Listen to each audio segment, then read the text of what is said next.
कि गति के आधार पे परिवर्तन दो प्रकार के होते हैं, द्रुत परिवर्तन और मंद परिवर्तन।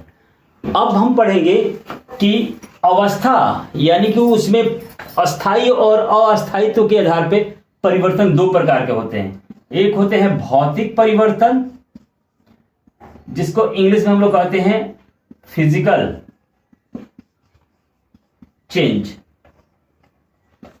और दूसरा होता है रासायनिक परिवर्तन,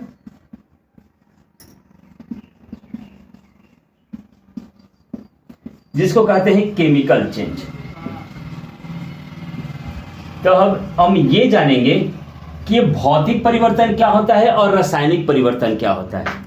तो भौतिक परिवर्तन से हमारा तात्पर्य होता है कि जब किसी पदार्थ के केवल उसके भौतिक अवस्था अर्थात केवल रंग, रूप, आकार और उसके अवस्था में परिवर्तन आए। यहां पे हम लिखते हैं इसका केवल रंग, रूप, आकार या अवस्था में परिवर्तन आए।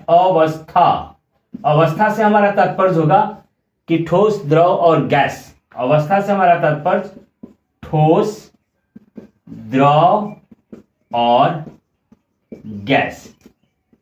केवल इसमें अगर परिवर्तन आए, रंग, रूप, आकार, अवस्था से मतलब ठोस, द्रव और गैस में परिवर्तन आए, तो उसे हम कहते हैं भौतिक परिवर्तन। और साथ ही साथ हमें ध्यान रखना होगा कि ये परिवर्तन जिस वजह से हुए हैं, अगर उसके कारकों को हटा दें, यानी कि परिवर्तन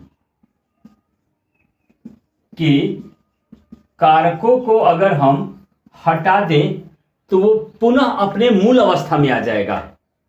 तो इस परिवर्तन को हम कहते हैं भौतिक परिवर्तन। यानी कि जब किसी पदार्थ के केवल रंग, रूप, आकार, अवस्था से हमारा तात्पर्य ठोस, द्रव और गैस में परिवर्तन हो, और अगर उसके परिवर्तन होने वाले कारकों को अगर हम हटा दें, यानी कि उसके कारक जो थे पहले, उसमें अगर हम पुनः उसे हटा दें तो ये जो परिवर्तन है वो पुनः अपने मूल अवस्था में चला जाए, तो उसे बोलते हैं हम भौतिक परिवर्तन।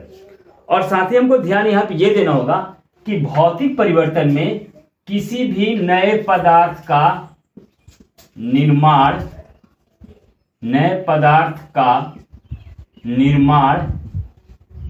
नहीं होता है। किसी भी नए पदार्थ का निर्माण नहीं होता है, केवल उसके रंग, रूप, आकार, अवस्था में ही परिवर्तन आता है। और रंग, रूप, आकार, अवस्था को भौतिक अवस्था बोलते हैं, और इसी में परिवर्तन आता है। कोई भी नया पदार्थ नहीं बनता है, उसे हम बोलते हैं भौतिक परिवर्तन। इसके अलावा दूसरा परिवर्तन है हमारे पास रासायनिक परिवर्तन। रासायनिक परिवर्तन से हमारा मतलब होगा कि पदार्थ के रंग, रूप, आकार, अवस्था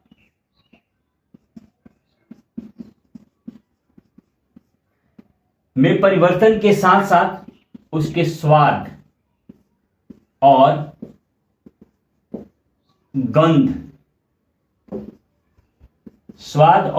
में भी परिवर्तन आ जाए। रंग, रूप, आकार, अवस्था के साथ साथ उसके स्वाद और गंध में भी परिवर्तन आ जाए, उसे हम बोलते हैं रासायनिक परिवर्तन। उसे कौन सा? रासायनिक परिवर्तन। और ध्यान देना होगा कि रासायनिक परिवर्तन जो होते हैं वो अस्थाई होते हैं। अस्थाई से हमारा मतलब कि अगर उसके होने वाले परिवर्तन के कारकों को एक तो हम हटा ही नहीं सकते हैं, और अगर हटा दें तो वह पुनः अपने मूल अवस्था में नहीं आते हैं। यानी ये एक तरह से वन साइडेड होता है। एक बार अगर परिवर्तन हो गया तो पुनः उसे हम दोबारा उसके मूल रूप में नहीं ला सकते हैं। इस प्रकार के परिवर्तन को बोलते हैं रासायनिक परिवर्तन।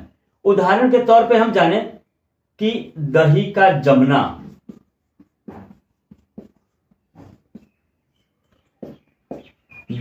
जमना, पौधों में वृद्धि और भोजन का पचना, ये जो तीनों उदाहरण हुए ये रासायनिक परिवर्तन है। क्योंकि एक बार जब दूध से दही जम जाएगा तो हम लाख कोशिश कर ले, फिर हम उस दही से दूध नहीं बना सकते हैं। अगर एक बार भोजन हमारे पेट में पच गया तो फिर हम लाख कोशिश कर ले, हम दोबारा उसे भोजन के मूल रूप में नहीं ला सकते हैं। एक बार जो पौधों में वृद्धि हो गया, या जो हमारे बच्चे हैं अगर मनुष्यों में वृद्धि हो गया, या फिर अन्य जानवरों के में वृद्धि हो गया, तो फिर हम लाख कोशिश कर ले उसे फिर से मूल रूप में नहीं ला सकते हैं।